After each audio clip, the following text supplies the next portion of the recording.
Untuk mengetahui bagaimana kekuatan skuad Garuda setelah adanya naturalisasi dari pemain Belanda ini, kita sudah terhubung dengan pengamat sepak bola Muhammad Kosnaini atau yang diakrab disapa dengan Bungkus. Selamat malam Bungkus.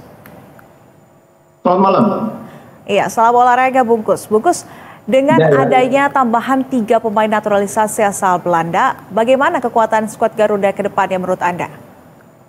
Iya, kita memang tahu bahwa di timnas senior terutama selama ini kita punya problem di lini depan. Beberapa pertandingan kita kesulitan mencetak gol, bahkan kalaupun mencetak gol kontribusinya sebagian dilakukan oleh pemain yang berposisi sebagai gelandang atau pemain belakang. Kontribusi dari pemain depan relatif belum seperti yang kita harapkan. Karena itu kehadiran pemain seperti Oleh Romeni dengan latar belakang sebagai striker yang cukup menjanjikan, tentu kita harapkan bisa mengubah daya dobrak atau daya produktivitas kita di lini depan, karena kita akan menghadapi 4 laga yang krusial di sisa kualifikasi putaran ketiga Piala Dunia, dan 2 di antara pertandingan tersebut harus kita menangkan. Nah, kalau kita harus memenangkan pertandingan, tentunya kita harus mampu mencetak gol. Karena itu kita butuh pemain depan yang lebih dari sekedar kreatif tapi juga produktif.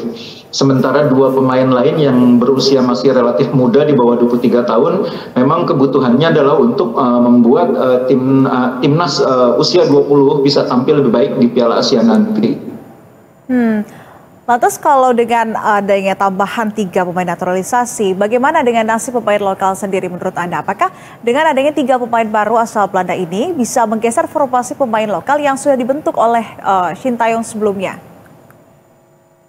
Jadi ada harapan bahwa pemain-pemain lokal ini tetap mendapat perhatian, karena Coach Patrick Kluivert sendiri dalam wawancara sesudah penandatanganan kontrak beberapa waktu yang lalu kan sudah menegaskan bahwa pemain lokal akan menjadi jantungnya tim nasional.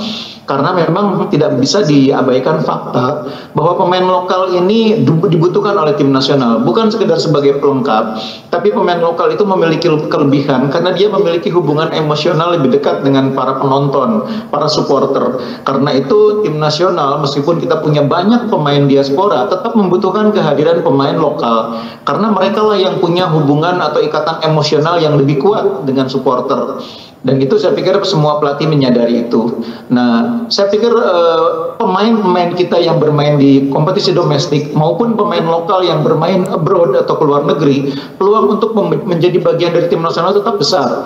Karena kita tahu bahwa sebuah tim tidak hanya dibangun dengan mengandalkan 11 pemain bagus. Di era sekarang sebuah tim juga harus memiliki pemain yang sama bagusnya di semua posisi yang ada di bangku cadangan. Artinya 11 yang main harus di backup oleh 11 yang sama bagusnya dari segi kualitas. Nah, pemain kita punya kapasitas, punya kompetensi, punya kemampuan, tidak hanya menjadi 11 yang ada di bangku cadangan, tapi mungkin juga menjadi 11 yang ada di lapangan.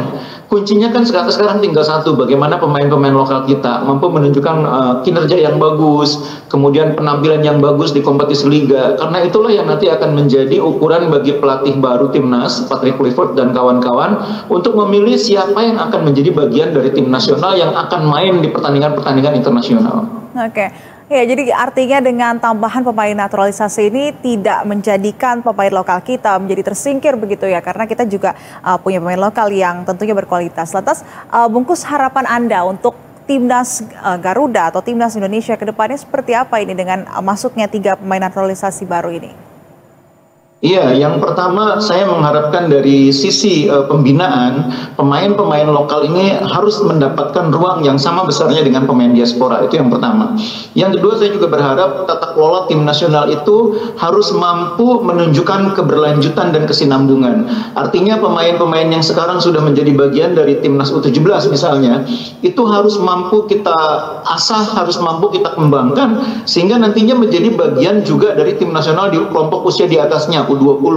Lalu pemain yang sekarang ditangani oleh Coach Indra Safri nanti beberapa tahun kemudian harus menjadi pilar atau kerangka dari timnas U23 yang sekarang ditangani oleh Gerard Van den Burg. Lalu pemain-pemain timnas U23 yang sekarang ditangani oleh Van den Burg beberapa tahun kemudian harus mampu menjadi bagian dari timnas senior yang ditangani oleh Coach Patrick Kluivert.